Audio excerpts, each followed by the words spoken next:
Pun baper, recovery-nya tuh gampang.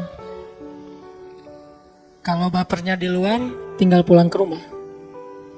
Kalau bapernya di rumah, tinggal keluar aja. Nabi pernah baper?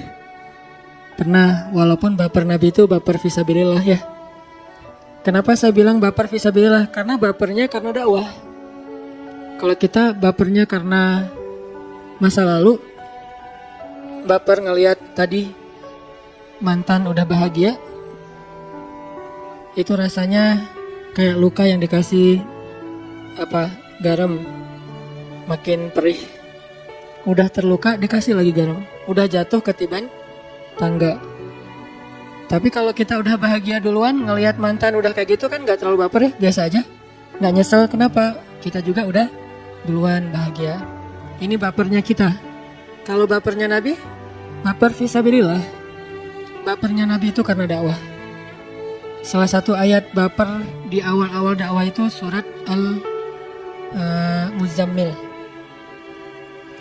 Kenapa Nabi baper? Karena di luar tuh banyak yang mencela Nabi, banyak yang memfitnah Nabi, banyak yang menghina Nabi, banyak yang menyakiti Nabi.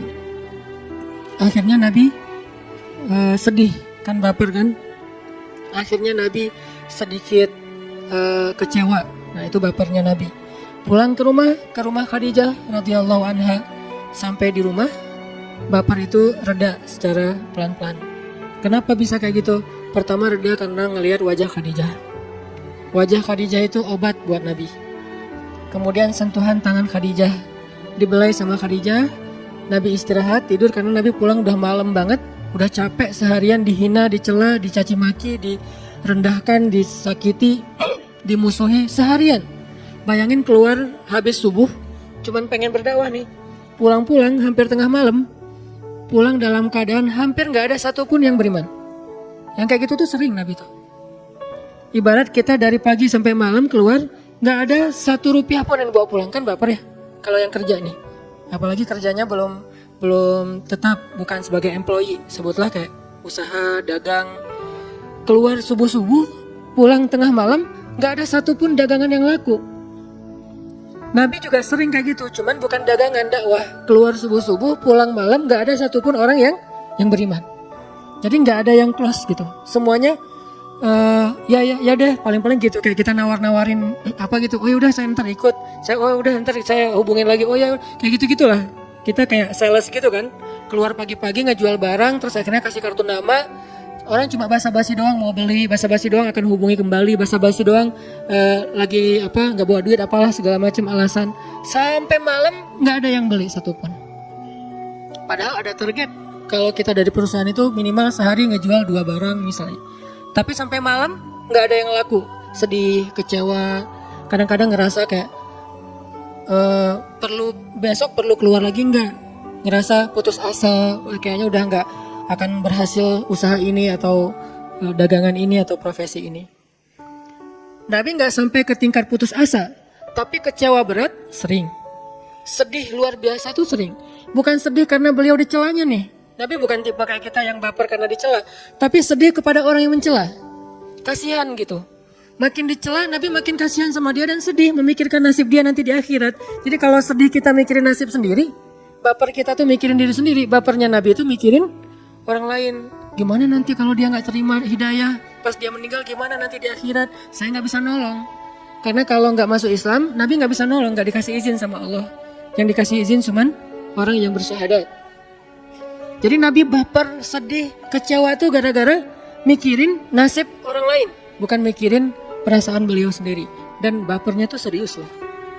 Sedih berat. Pas pulang ke rumah, ketok pintu pelan, assalamualaikum, dibukain sama Khadijah. Kelihatan wajah Nabi kayak sedih banget. Langsung Khadijah nyiapin semua. Langsung Khadijah nyiapin semua untuk beri kenyamanan buat Nabi, selimut yang hangat karena puncak musim dingin. Diselimutin sama Khadijah. Terus Khadijah nggak mau ngebahas, nggak mau ada apa sih, cerita dong, nggak mau ngebahas sama sekali. Yang penting Nabi nyaman aja. Udah makan malam, langsung diselimutin, dibelai sama Khadijah. Khadijah pengertian. Lagi tidur, datang Jibril. Ya ayyuhal muzammil, dipanggil sama Allah Subhanahu wa taala. Allah itu lebih pengertian lagi daripada Khadijah. Karena Allah itu alimun, tahu banget isi hati kita. Kita lagi baper, Allah tahu. Kita lagi sedih, Allah tahu. Kita lagi kecewa, Allah tahu. Allah tahu banget. Ini kekasih Allah lagi sedih nih. Kekasih Allah lagi kecewa nih. Kekasih Allah lagi baper berat. Dan bapernya tuh baper berpahala. Baper fisabilillah. Sehingga Allah langsung manggil, ya ayyuhal muzammil, wahai kekasihku yang sedang berselimut. Kalimat berselimut di sini jangan fokus kepada barang atau benda selimutnya, tapi fokus kepada kondisi Nabi. Kenapa berselimut? Kondisi Nabi, kenapa beliau pulang ke rumah tuh lelah banget dan akhirnya tidur dalam keadaan galau berat. Dipanggil sama Allah, ya ayyuhal muzammil. Ini salah satu contoh ayat Nabi baper. Kayak bapernya ibu lah. Mikirin anaknya, pas anaknya nggak mau belajar, pas anaknya misalnya nggak terlalu bagus nilainya, pas anaknya ada masalah, pas anaknya sakit, kan ibu yang kebawa perasaan ya, pikiran. Sampai dulu pas minggu bulan pertama saya pergi ke Mesir. Saya pergi ke Mesir itu menjelang Ramadan, berangkat ke Mesir. Gak lama kemudian masuk bulan Ramadan, terus Lebaran. Biasanya di masjid kampung saya itu yang takbir Lebaran tuh selalu saya. Jadi saya udah habis subuh pulang ke rumah sebentar, mandi langsung balik lagi ke masjid takbir. Udah rutin aja tiap tahun, pokoknya saya takbir. Tahun itu, tahun pertama saya pergi ke Mesir dan gak takbir. Sehingga pas ibu berangkat ke masjid dengar yang takbirnya beda, itu ibu udah baper duluan dari sejak di jalan. Udah nangis. Sampai di masjid kan di depan masjid tuh, bukan di dalam masjid sholatnya. Di lapangan depan masjid, ibu tuh nangis panjang sampai tetangga-tetangga juga pada nenangin, ngehibur. Kenapa ibu baper? Ibu baper karena mikirin kita di sana Lebaran pasti di rantau beda sama di rumah. Di rumah ada opor, ada lontong, ada segala macam. Jadi bapernya ibu itu justru karena mikirin perasaan anaknya, karena kasihan kepada putranya. Dan kurang lebih seperti itulah bapernya Nabi. Karena mikirin umatnya, karena mikirin nasib umatnya, karena mikirin gimana keadaan umatnya nanti di akhirat. Kurang lebih kayak gitu, jadi baper. Dan ini sesuatu yang kayaknya terjadi dalam kehidupan kita sering. Walaupun nanti kita coba bedain, bapernya kita sama bapernya Nabi itu masih beda. Kan Nabi itu 24 jam hidupnya itu semuanya berpahala ya. Bapernya aja berpahala. Nah kita bisa nggak baper kayak gitu ke orang lain? Baper fisabilillah nih. Bapernya karena kasihan teman kita yang dulu teman main bareng, teman mungkin pernah nakal bareng segala macam. Nah sekarang kita alhamdulillah dikasih hidayah sama Allah, pengen belajar, memperbaiki diri. Belum benar tapi udah mau memperbaiki diri. Kasihan sama teman kita, bukan malah benci. Makin mereka kayak ngedebat kita, ngejelekin kita, ngejauhin kita, kita makin kasihan. Akhirnya dengan baper itu kita jadi ngemodal banget buat doa. Ya Allah, kasihan teman saya yang itu. Dulu kita bareng-bareng sering ninggalin sholat, bareng-bareng mungkin hidupnya sia-sia. Selamatkan dia ya Allah. Ini bapernya Nabi SAW tuh kualitasnya kayak gitu. Walaupun tetap kalau kita manusia biasa kadang bapernya baper egois. Pengen dihargai, pengen dimenangkan, pengen diprioritaskan, pengen dianggap, pengen gitu-gitu. Itu bikin kita baper. Ini contoh-contoh baper dulu ya. Dan kita karena belajar agama ya, teladan kita Rasulullah pastinya. Gak ada teladan yang lebih utama daripada Rasul. Dan kalau kita bilang, itu mah Nabi. Kalau kayak gitu terus untuk apa beliau diutus kalau bukan untuk diteladani kan?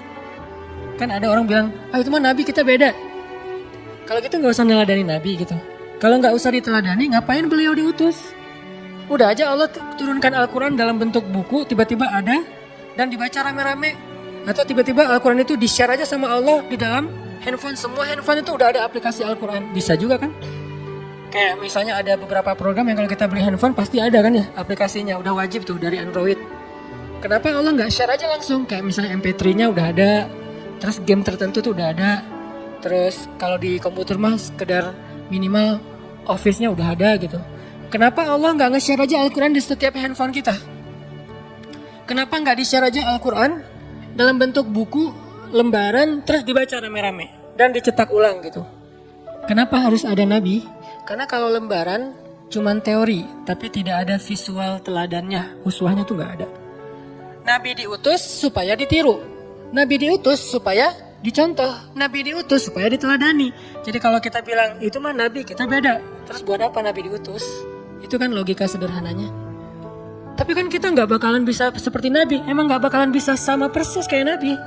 Tapi kita tetap bisa berada di track yang sama dengan Nabi walaupun jaraknya jauh. Nggak akan pernah sejajar sama Nabi. Ibaratnya ini perjalanan kayak maraton gitu, mungkin kita entah berapa kilo ketinggalan di belakang, tapi minimal kita nggak salah jalan. Walaupun telat sampai juga, daripada kita berpikir, dia mah pro, saya nggak akan lewat jalan itu. Sehingga akhirnya nggak sampai di tujuan. Walaupun kita nggak pro, masih amatiran banget, baru belajar, gak apa-apa deh, telat juga sampainya, nanti dibantu sama Nabi. Ketika Nabi nunggu, di akhirat kok nggak sampai-sampai di surga, nanti Nabi nyusul.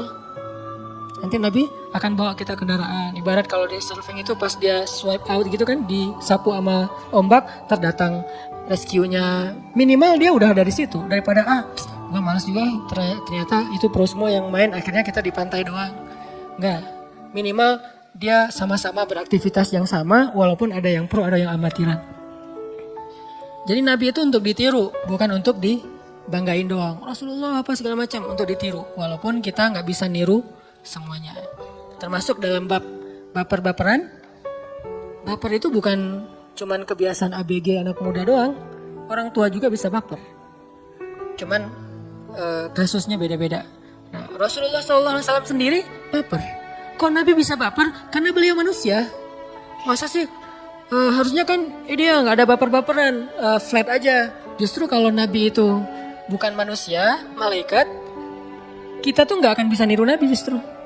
Karena tuh Nabi terlalu perfect, nggak ada sama sekali adegan-adegan kekeliruan, lupa. Berarti kita nggak akan bisa niru Nabi, soalnya terlalu sempurna. Kenapa Allah mengutus Nabi itu manusia, bukan malaikat? Supaya kekurangannya menjadi teladan buat kita. Kekurangan Nabi aja jadi teladan loh. Nabi kurang, itu teladan buat kita. Contoh apa? Nabi pernah keliru? Beberapa kali malah. Nabi pernah ditegur Allah? Beberapa kali. Ada di surat yang paling terkenal, Abasa. Ada di surat Ad-Duha. Ada di surat At-Tahrim. Ada di surat Al-Ahzab. Ada di surat At-Taubah. Ada di surat Al-Anfal, ada di surat Al-Imran, ada di surat Al-Baqarah. Ada banyak surat yang negur Nabi. Kenapa kok ditegur? Karena Nabi keliru. Loh, katanya Nabi kok bisa keliru? Supaya kalau kita keliru, ada teladan yang bisa kita tiru. Bagaimana memperbaiki kekeliruan, bagaimana menyikapi orang yang keliru. Jadi Nabi benar dan kelirunya aja teladan. Saya nggak bilang benar dan salah ya, karena Nabi nggak berbuat salah. Tapi keliru ya, beda salah sama keliru. Salah itu dosa, kalau keliru dimaafin. Nabi keliru, ya. Tapi keliru Nabi, teladan. Nabi pernah sholatnya misalnya lupa? Pernah.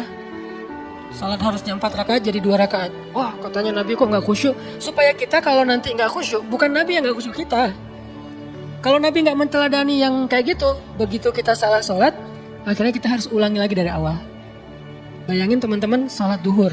Karena riwah, tadi habis rapat, akhirnya sholat duhur, mikirin rapat aja.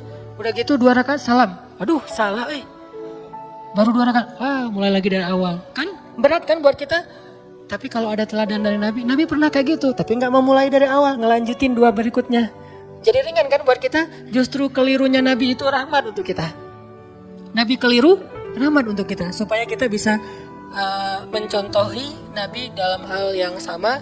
Dan itu keringanan dari Allah SWT. Termasuk baper. Ada teladannya dari Nabi.